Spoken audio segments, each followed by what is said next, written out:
And thank you to the organizing committee for the opportunity to be here today and to speak to you about animal welfare. I was a little bit concerned as to what to speak about because this is, I think, my first time to the Buiatrics conference. And I spoke to a number of my veterinary colleagues who said, well, we don't get a lot of behavior. Maybe you should focus on behavior. So I am going to focus quite a bit on cattle behavior, but I do want to talk about a lot of other issues as well. We'll start off talking about understanding normal behavior in biology, some definitions of animal welfare and some conceptual frameworks, the deviations from normal behavior. Preference and motivation testing will be discussed, and it's something that many practitioners don't get exposed to, I don't think, in terms of how those are done, but I'll mention them briefly. And then I'll introduce a couple of animal welfare programs and the criteria used for those programs.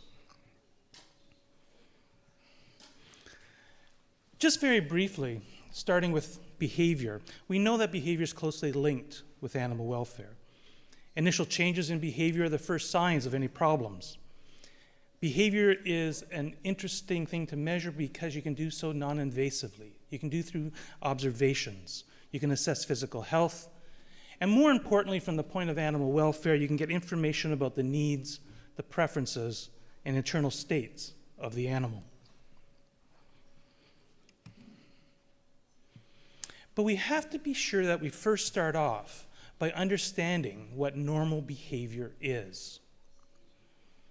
In order to do so, we need to think about the basic biology of the animal. It is important to recognize that animals see the world differently, hear the world differently, experience the world differently. Things that matter to us, things that cause us fear, may not matter to the animal, and vice versa. So understanding the animal, understanding what creates issues with the behavior of the animal, influences the welfare of the animal, is an important component. In order to do so, we can think about basic biology, we can think about and learn from the wild ancestors, the feral conspecifics, and in some cases, domesticated animals in semi-natural environments. Often, people who study animal behavior develop things called ethogram, which is a catalog of behavior, which is used to compare the animals to what they're doing to this basic ethogram. It is important to understand what is normal. I want to be very clear that normal does not mean common. In a survey of lameness on dairy cattle in the United States and in Canada, there were farms that reported dairy cows having lameness scores of over 50%, 60%, some as high as 70% and higher. On those farms, producers thought their animals were walking like they do, that it was normal for them to walk instead of being scored lame. The normal was no longer part of the definition of how animals were behaving. The abnormal had become normal. And it is something that we have to fight against, something that, as veterinarians, you need to make producers aware of. I spoke about the basic biology and understanding the basic biology of the animal. Let's say the dairy cow, for example, or the beef cow, for example, and think about its perception. Think about how it sees the world and hears the world. And I'll only deal with vision today. We know that animals can see 300 degrees. They have good distance. They can see some color. But if you think about the position of the eyes on the animal's head, they have very poor depth perception. Okay? That creates situations when you're trying to move animals through an alleyway like this. You might have some difficulty. When we say animals have poor depth perception, it means that they have no idea how deep those holes are, those black parts are between the bright areas. You will often see animals stop, look down, stare at these contrasting areas, trying to understand whether it's safe or not to move forward. It is not uncommon in these types of situations to have animals balk and require aversive handling to move forward, which leads to other problems of developing negative relationships with their handlers. I want to move on to talk a little bit about definition of animal welfare. Often people talk about animal welfare as something that is very difficult to define, something that different people have different definitions for. The World Organization for Animal Health, or the OIE, has developed a definition for animal welfare. It says good animal welfare requires disease prevention and veterinary treatment, appropriate shelter, management, nutrition, humane handling, and humane slaughter and killing. Animal welfare refers to the state of the animal. Again, animal welfare refers to the state of the animal. The treatment that an animal received is covered by other terms such as animal care, animal husbandry, and humane treatment. What does that mean? This means that providing good food, good shelter, good health care is not animal welfare. It leads to animal welfare. Having a producer purchase a new piece of equipment, new flooring, for example, which is supposed to be the best flooring available, but the animal walks into the milking parlor or walks down the alleyway, slips and falls, there's an animal welfare problem because the animal is slipping and falling. It is what the animal experiences. It's the state of the animal. Those of you in the room are involved with making welfare better. But again, it is the experiences of the animal that matter. There are various frameworks for animal welfare that are available. This one is often referred to as the 3 circles or 3 pillars associated with animal welfare.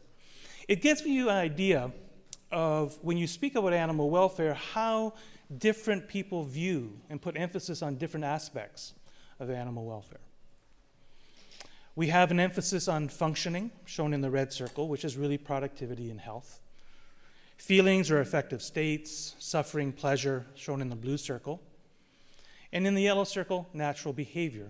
When you ask people and talk to people about animal welfare and you get into arguments or discussions about what we mean by animal welfare, at the end of the day, it comes down to people putting more emphasis on one category and another person putting more emphasis on another category. It's important to note that there is an overlap between all of these categories. Veterinarians, ranchers, animal scientists, farmers often emphasize the functioning of the animal. Veterinarians, this is your expertise. Health is important. For producers, it's how they pay their bills. The functioning of the animal is incredibly, and productivity of the animal is incredibly important. We use behavior in these associated with functioning all the time. You'll look at variation in type, frequency, or intensity.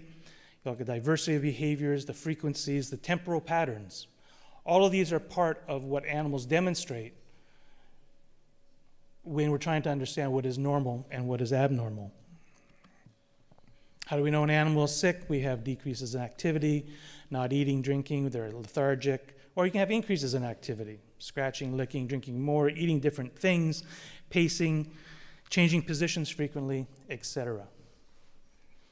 But the important component here is that we know what the normal is, we know what the expectation is, and we know when the animal starts showing signs which are not normal.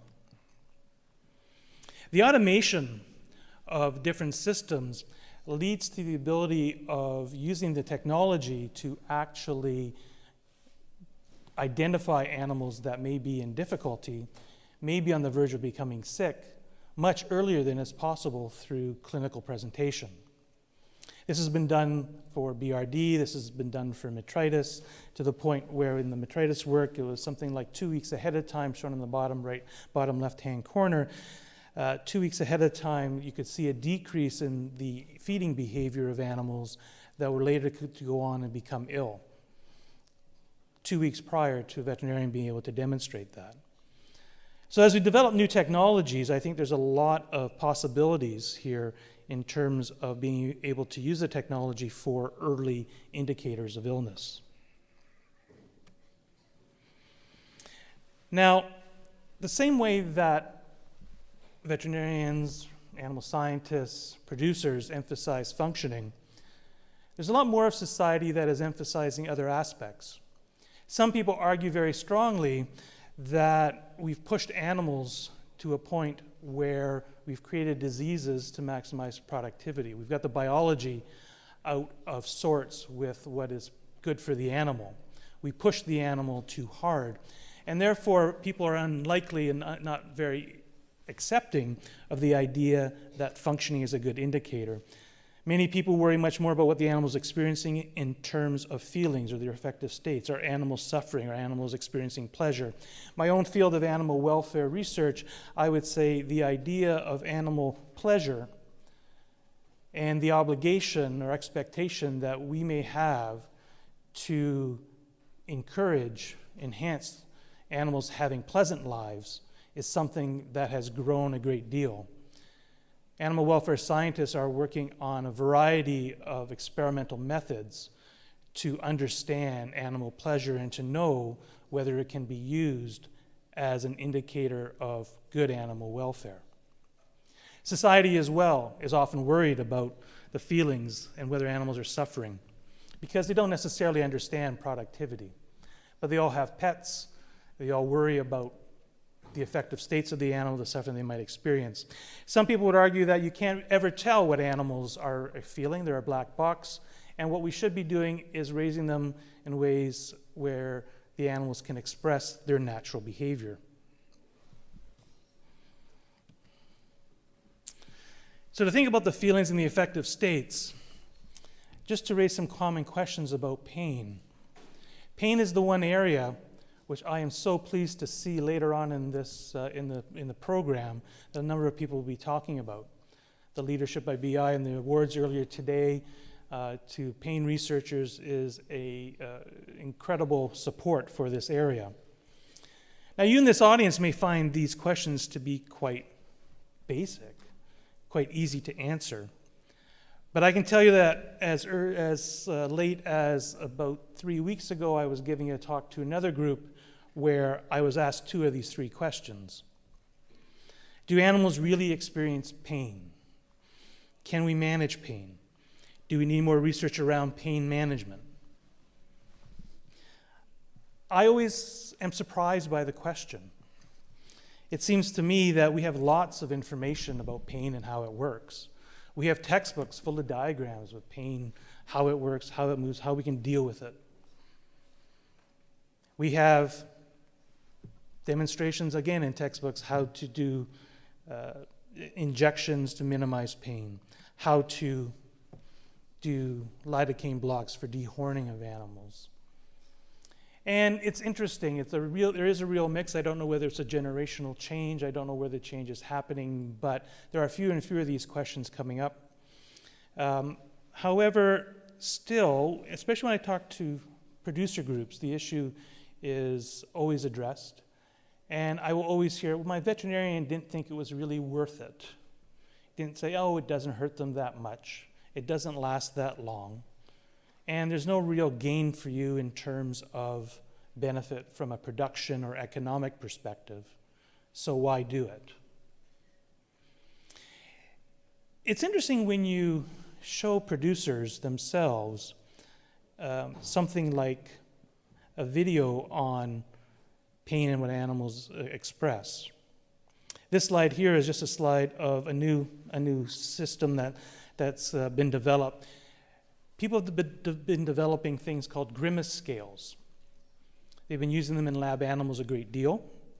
They've now developed them for sheep. They developed them for cattle. The animal on your left top corner is an animal that is relaxed. The other three animals are showing increasing levels of pain.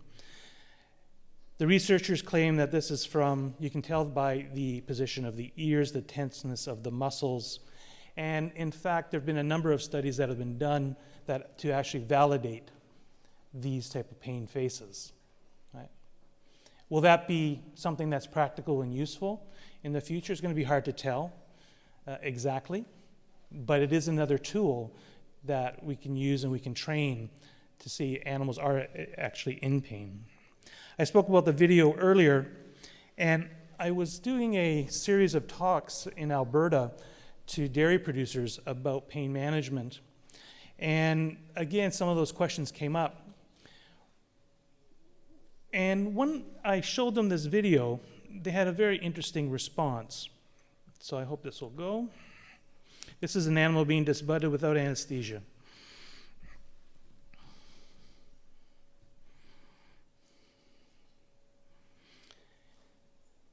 It's important to note, the number of people involved with making this happen. The behavioral responses by the calf.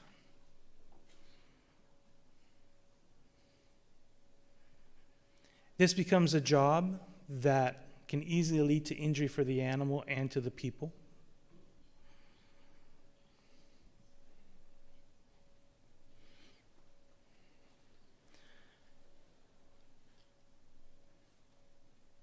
The person doing the procedure is a extremely well-qualified vet known throughout Alberta. When producers see this, they think, I'm not sure that guy knows what he's doing, but that idea seems to go away. So now this buddy with the anesthetic, with a lidocaine block.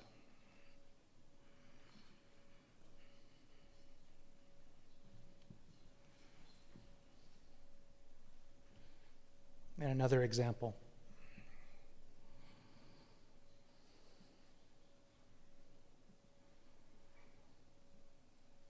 Note the lack of struggling, the number of people needing to be involved, the potential for injury to animals or to the people.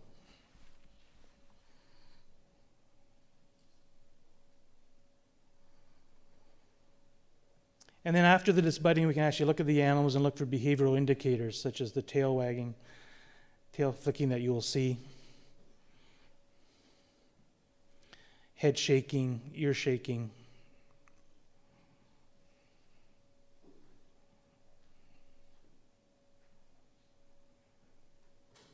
And when we look at animals that had the lidocaine block, you don't notice any of that 10 minutes after disbudding.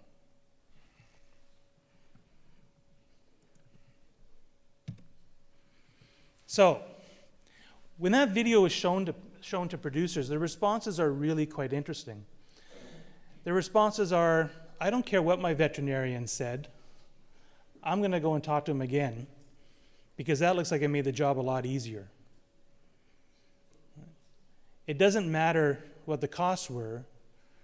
The fact that I don't have to have 3 people there and the chance of getting injured and hit is worth it to me. And in fact, when you get to the costs, the amount of cost, from what I understand, is not as large as they may have been led to believe. Is there any benefit in terms of growth, gain, production? We haven't been able to find any, and there's been very little evidence that there is. So, do animals really experience pain? Yes. Can we manage pain? Yes. Do we need more research around pain management? The answer is yes, we do. We don't really understand very well pain physiology, especially in very young animals. But we know a lot already. Often, the lack of information about knowing exactly how to do things for pain management leads people to say we don't or we shouldn't do anything until we know exactly what has to be done. But we know a lot already. I don't think we should delay. And I'm happy to see that in many countries in the world we are not. This is just a self-promotion of a former PhD student of mine, Dr. Karen Schwarzkopf-Genswin at Agriculture and Agri-Food Canada, who did a PhD thesis on assessment and mitigation of acute pain during and after castration in beef cattle. And we used very young ages of animals. We used animals that were within 24 hours, within a couple weeks, and within a month. The measurements she took were a large variety of measurements, from physiological measurements and behavioral measurements. The take-home message is found in these papers. They've all been published, or 3 out of the 4 papers have already been published in Journal of Animal Science, and I can let you look at those to look at specific details if you're interested. The take-home message is really very, very simple. and it is that this is very, very complicated. It makes a big difference as to whether you're looking at animals that are very young or slightly older in terms of the responses we see. It makes a difference as to how effective some of these drugs are, how effective the combination of some of the drugs are. And again, I'll let you take a look at that. Dr. Jennifer Pearson gave a presentation yesterday in the Young Stock Group talking about her work on pain, as well as my colleague, Dr. Claire Windier, who spoke after her. Both of them are here today, I believe. She's working on the assessment of pain and inflammation associated with assisted calvings and management to improve calf survivability. The whole idea of difficult calvings and the impact that pain management may serve to help those things. There are other behaviors that we focus on and other issues that we focus on when it comes to looking at things like lameness, for example.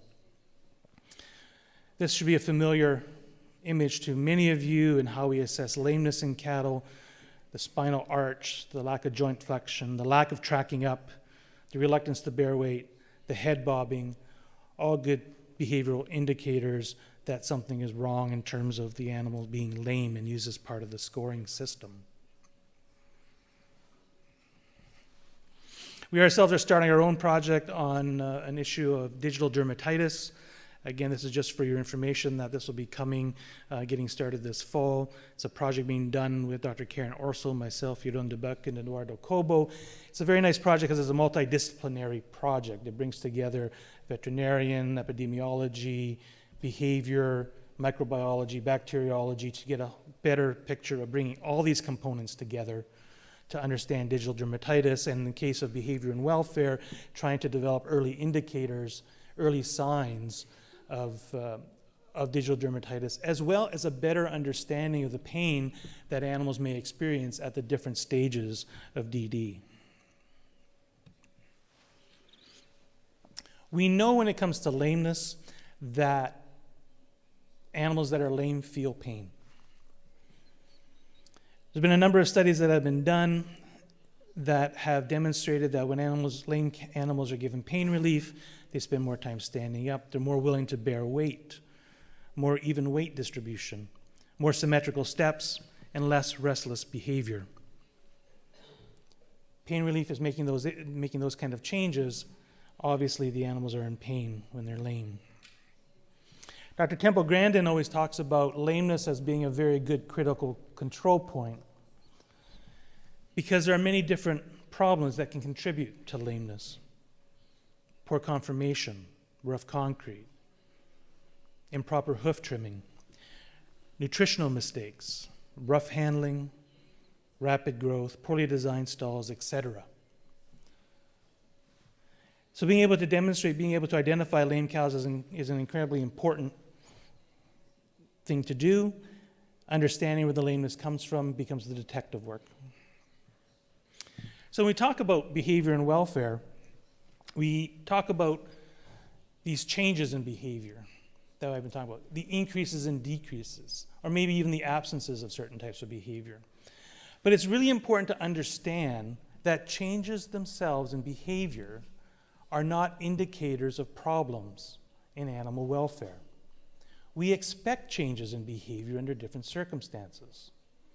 We have to have some kind of context to put it in. It makes sense that if animals are hot, they go and do things, try to cool themselves off, instead of, and show behavior that they wouldn't show otherwise, right? So simply looking at variations, looking at animals in different environments, saying that the behavior in the environments differ is not enough to have anything to say about animal welfare. We have to understand it at a much deeper level than that. So we take other approaches. We look at how do behaviors develop, what are their function, what motivates them to occur. And this is where preference and motivation testing can come in. Preference testing, for example, shown in the bottom figure, could be something simple as giving animals a choice between going to X or going to Y, receiving different types of treatments and seeing what animals will actually choose. Preference testing has been used a great deal to look at things like stall width in dairy cattle by simply asking the animal to demonstrate where they want to spend their time. Similar things in terms of flooring, right? Giving animals a choice, paying attention to what animals choose. It has problems because sometimes animals choose things that aren't good for them. Sometimes the choice is a preference but doesn't really matter to the welfare of the animal. So for example, if you were to invite me to your home and you were to give me a choice between vanilla ice cream and chocolate ice cream, I will always pick vanilla. But if all you have is chocolate, it doesn't mean that my welfare is compromised because I only get chocolate ice cream. And I do like ice cream.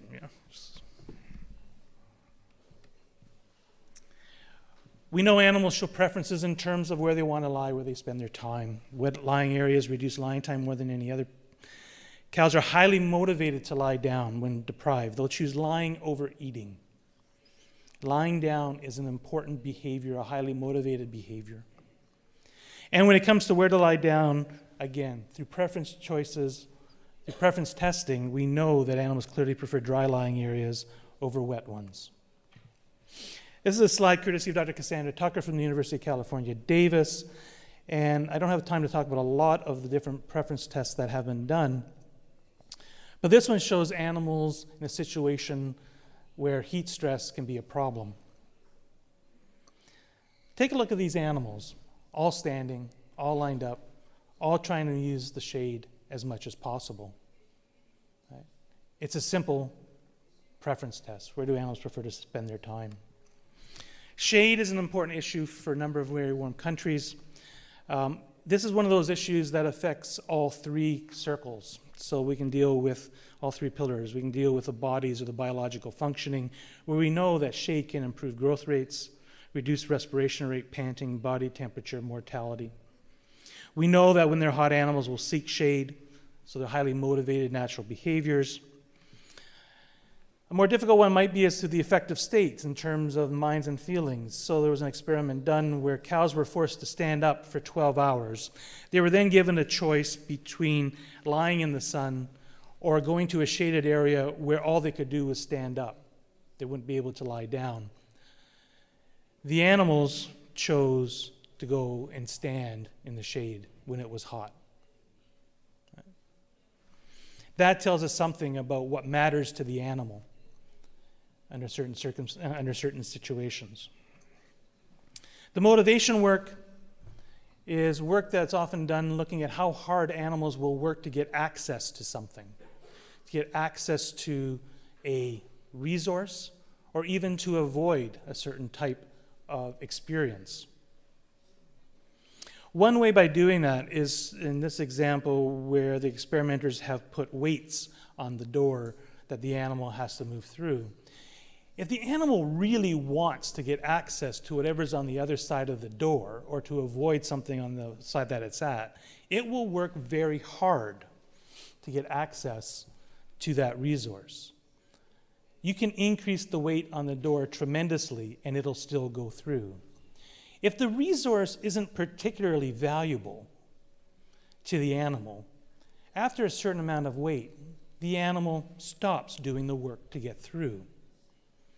We can test different types of resources that the animal is willing to work for at different times and in different conditions to get an understanding of what those resources actually mean to the animal. It allows us to understand the animal's perspective so much better. A recent study that was just presented at a meeting in Prince Edward Island at the International Society of Applied Ethology out of the UBC group, for example, demonstrated that cows that were coming down with a parasitic infection really worked hard to get access to a brush. And they worked much harder to get access to that brush before they were treated than afterwards. So perhaps things like brush usage, rather than it being simply thought of as an enrichment, something nice for the animals, something that allows the animals to groom themselves and control how the grooming is done. Perhaps there's more to it than that. Perhaps if they're highly motivated to go use those brushes, increased use of those brushes may be an early indicator of the onset of some sort of problem. Okay? Nobody's looked at that yet, but the fact that people are looking at the motivation for animals to get to these brushes is quite interesting. So, just as a reminder, we do have these 3 pillars: feeling, functioning, and natural behavior. All of them are part of understanding the welfare of the animal. I now want to switch gears to thinking about assessing animal welfare.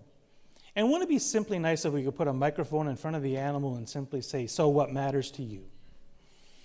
Right? Unfortunately, we can't do that.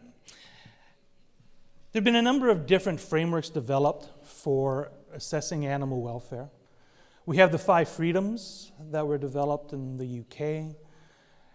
Recently, Dr. David Mellor has come out with a new system called the 5-domain model out of New Zealand. It has great possibilities, but it's very conceptual. This is a paper that was published in the Vet Journal. The authors are among the world's leading animal welfare scientists. And they put forward some general principles for the welfare of animals in production systems. I think that they wanted to make sure that as veterinarians become more and more interested in animal welfare, that animal welfare doesn't get redefined as being simply health and productivity.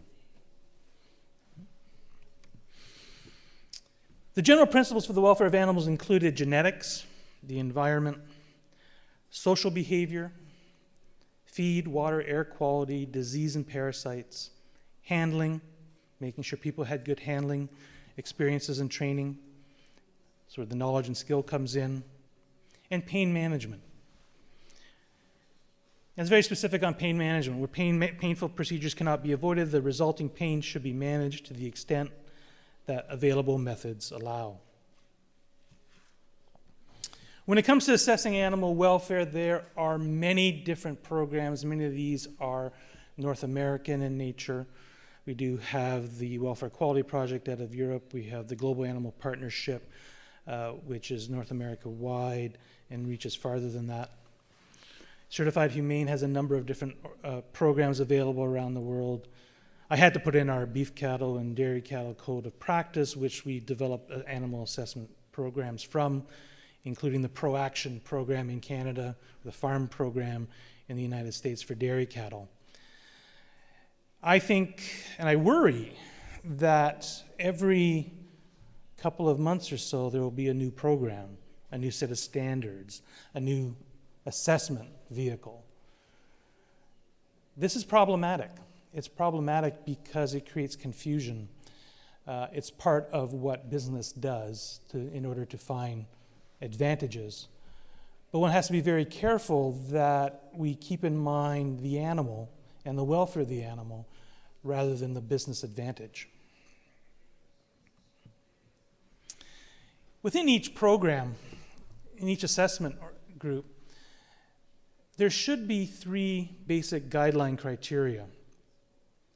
There should be a management-based guideline.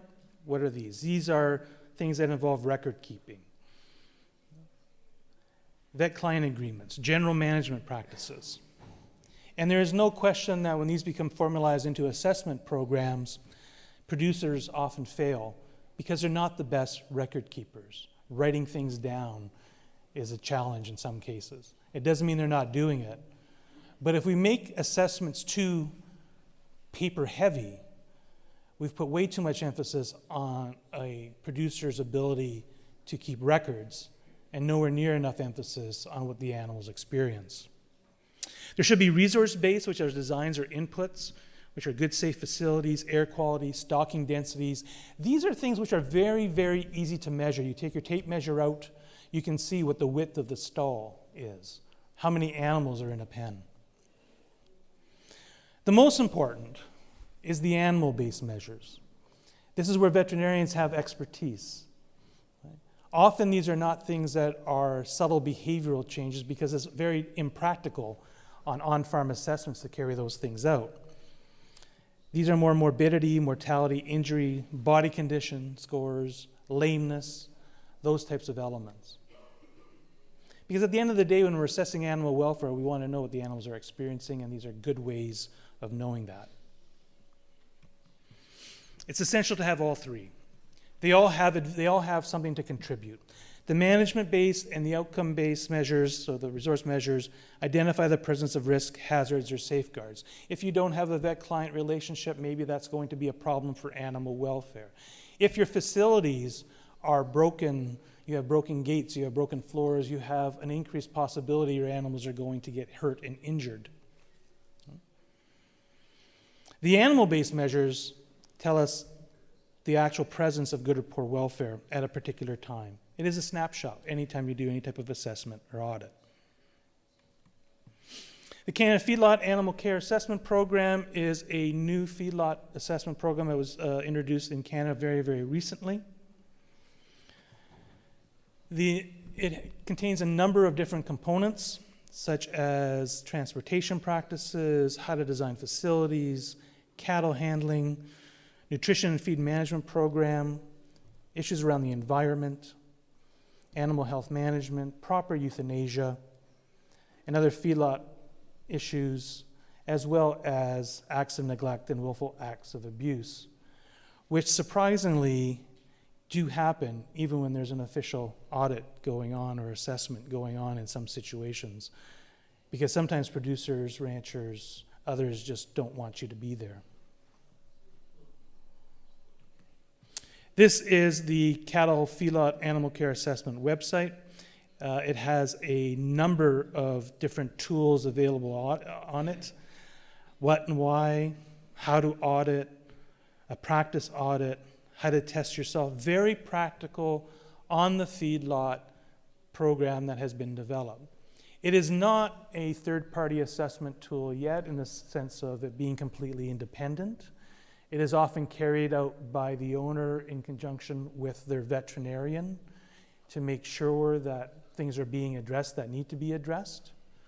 We are at the very early stages of this program. It's baby steps, but they are real clear steps forward in animal welfare.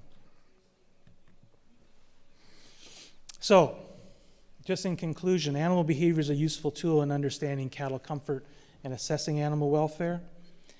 Health and productivity are limited to the extremes in clearly identifying animal welfare concerns. What I mean by that is we can all look at records and visit farms where we know things are very bad. And improving animal welfare will improve productivity. But that's at the very low end. When things are very good, when productivity is going well, there can still be animal welfare concerns which are not as obvious. Preference and motivation testing have limitations, but I think play an important role in understanding an animal's perspective. Animal welfare assessments have been developed, and those that emphasize animal-based measures do a better job in assessing animal welfare than those that don't. I was once asked to approve an animal welfare audit that was completely paper-based. I asked the question, well, when does anybody go and see the animals at the facility? And they said, oh no, we won't do that. We just want you to look at our records. And I said, I'm sorry, I'm not interested in that type of animal welfare audit. That's a paper audit, that's a record audit, that's not animal welfare. And I truly believe that the demand for assessing non-functioning aspects of animal welfare will increase in the future. There's no question in my mind that there's more and more pressure about the affective states of animals, about pleasure in animals, about whether animals are being allowed to perform their natural behaviors. And I think it's essential that veterinarians are prepared to provide leadership in that area. That leadership may come from your own training. Many of you may have animal behavior welfare experience. I know many veterinarians do not. It may be through collaborations, finding the right colleagues to work with in terms of understanding animal welfare assessments. But make no mistake, the organizations, retailers of food, etc., are planning, have already put together programs and policies around animal welfare assessments and requirements that are being passed down to producers. That means they're being passed down to producers, and producers will be looking to their veterinarians for guidance. With that, thank you all very much, and I'll take any questions.